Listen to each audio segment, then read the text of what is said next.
Hello and welcome to Mr. Randy's Wine and Spirits. I am Mr. Randy, and ever since this move to San Antonio, I have not used as much tissues in my life to blow my nose, of course. To blow my nose. My nose has been running, stopped up, everything in between, and it cycles probably a dozen times in a day. It's crazy. It's not really allergies, I don't think. It's probably just me trying to acclimate to the current climate now. But there it is. If you're new to the channel, hello, welcome. Come on in.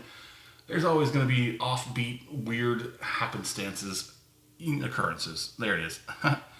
All my returning viewers, always glad to see you coming back again and again. Today we're going to be doing an off-the-rip video. I'm sorry.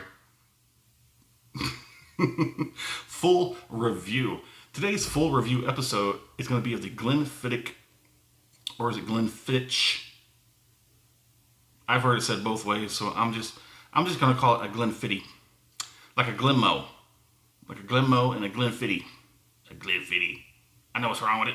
Ain't got no gas in it. So this is a Glenfiddich 14 Special Edition. I couldn't find out what the Special Edition was really all about. I'm just going to give you a quick little bottle tour. 43% alcohol by volume. Independent family-run distillery since 1887. This is a 375 because this sucker did cost me $32.50 out the door, right on the middle button, right there. How about that? So I'll give you a quick R Bourbon Barrel Reserve. I'll just go a little back and forth so you can read that. There we go. Malt Master Brian. Thanks, Brian. Take a look at the back side real quick. Ooh, serving facts. Skillfully crafted. I hope so. Serving facts, 1.5 fluid ounces. Meh, don't tell me how to live my life. Servings per container, mere suggestions. Alcohol by volume is 43%. Calories, 104. Hey, you got me guessing on that one. Carbohydrates are greater than? Yeah, I forget sometimes alligator has to eat the better one, right? If you know, you know. So let's go ahead and get this cork weak as F. Weak AF. So we're going to go ahead and have this pour. Yeah, a little more. There. Oh, okay. That might be pushing it. That might be pushing it. That is a little teeny tiny little. Comes in a nice carton. Don't know why. There is quite a bit of stuff on the back of there. It's got a nice little. On that, don't need that anymore. Hopefully you've had enough time. Pause it, rewind, scroll it down. Glenfiddich.com. There you go. William Grant and Sons. And that's it. That was kind of a, I don't know. It is what it is, I guess. Sometimes cartons are good because boxes are also just fine. Excuse me. I would probably prefer a box instead of a carton because then you have the 10. We don't need that. It's hard to recycle it because the bottom part doesn't pull off. So here we go. First things first, let's go ahead and break out Mr. Randy's handy dandy whiskey color scale. Off camera, I'm going to put this down as a, I know what they said, but I want to see what I say. Oh.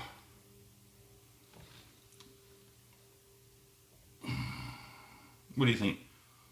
Palo Cortado Sherry? See, senor? Okay. That's what we're going to call it. Palo Cortado. On the nose. Now, I haven't had too many Glenfiddichs.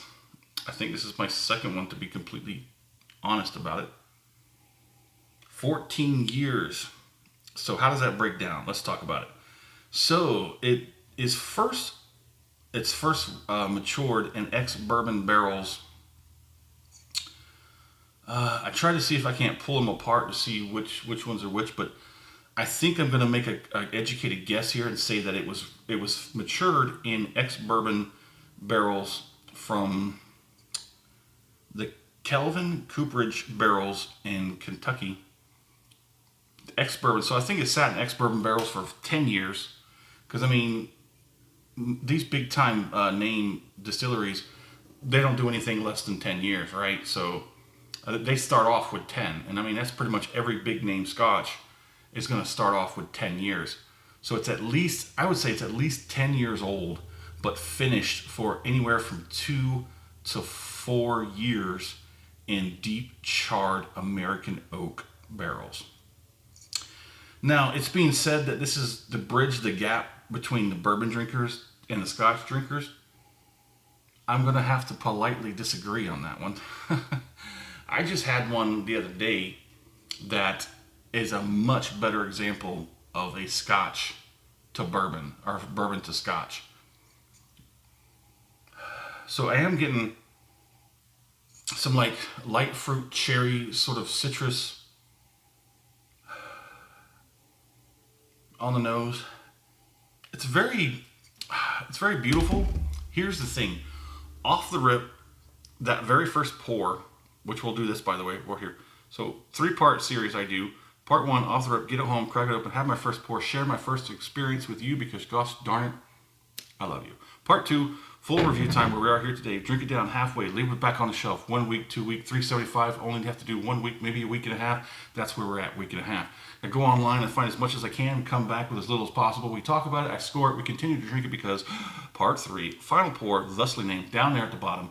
We have the final pour, we compare it to the first pour and everything in between. Off the rip, it was a little bit more funky. Like a Punky Rooster. Yeah. Punky Brewster. Punky Brewster. You remember that show? Am I dating myself here? It's got this really high-end, sweet, spicy, crisp fruit, cherry, green apple, light pear. It's got a very fruity, high-end, fruity, sweet, crisp, clean nose. Now, here's the thing I was trying to say. So after the first pour, and I put it back on the shelf, then came back to it a little bit later, a few days later, and started drinking it down to the halfway point. This section here was not like the first pour, and so far the nose is different. I think it was me. I think it was just my body was in a certain space where I couldn't give a quite accurate, experience to that. Because I was getting soap. And that wasn't the only one. So I'm thinking it had to be me. I just was not in the right state to have a good experience with libation. So that's why I didn't go at it so right away. So once I got after that first pour and I went back at it, I was like, man, this is not the same thing I had off the rip. I was getting soap on the palate. So let's go ahead and get that first acclimation palating out of the way.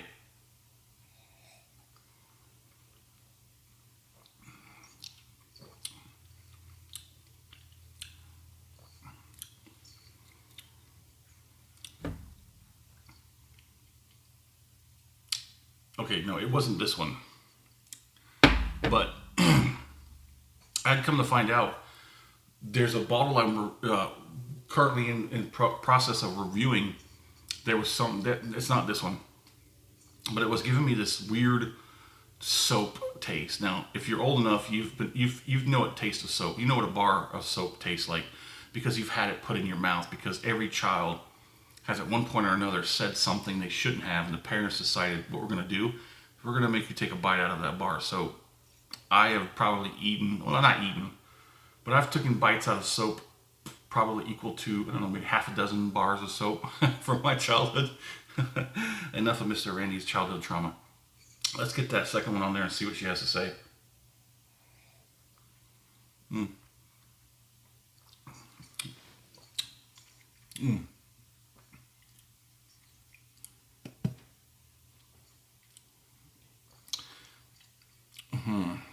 So viscosity looks a little messy, but you get some legs here and there. They're not consistent. I mean, it is what it is. Okay, so we'll say it's pretty decent viscosity. Transferred well enough to the mouth. You get some spice. You got a foundation of spice. Then you got some pillars of fruitiness. You got some warmth building up in the background. It took a little while for that to get started. I'm getting mostly cheeks. I think I can get one more out of this before we move on.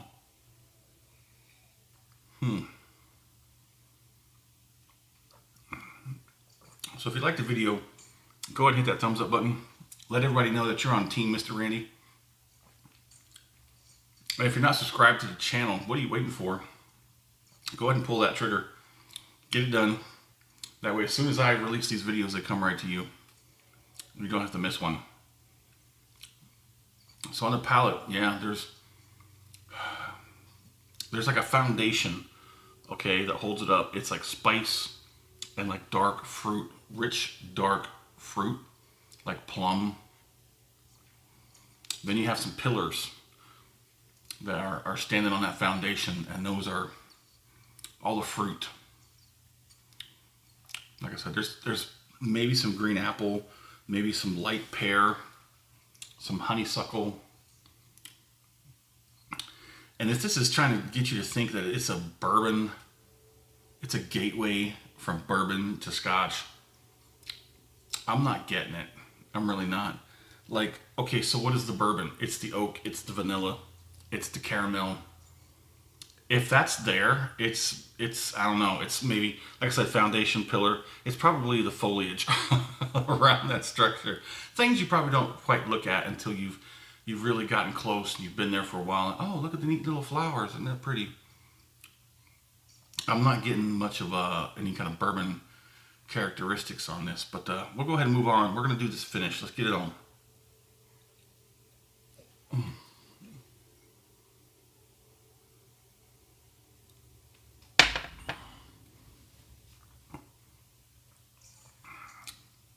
How come I'm the only one in the area who didn't get a doorbell?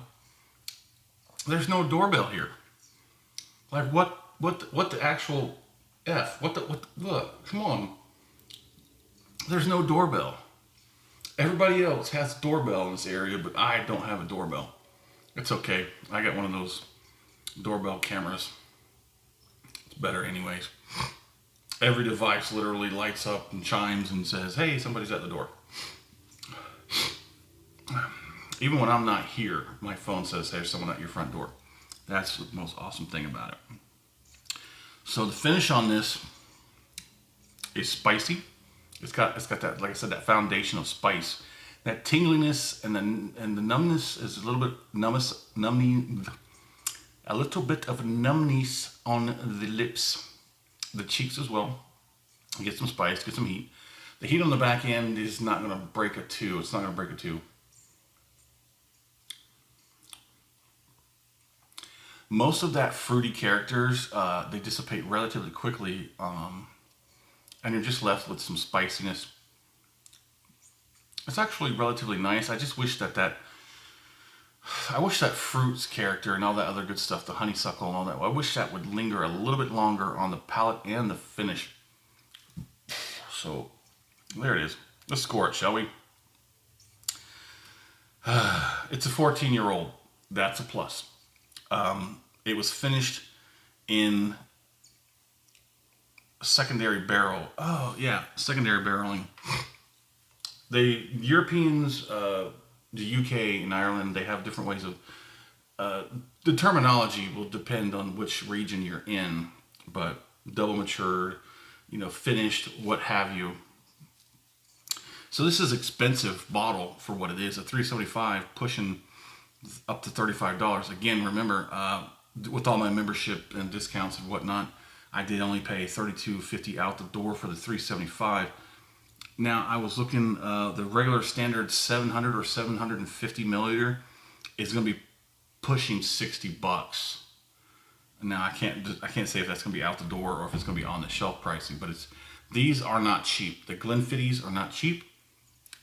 They are one of the more expensive Scotch on the shelves.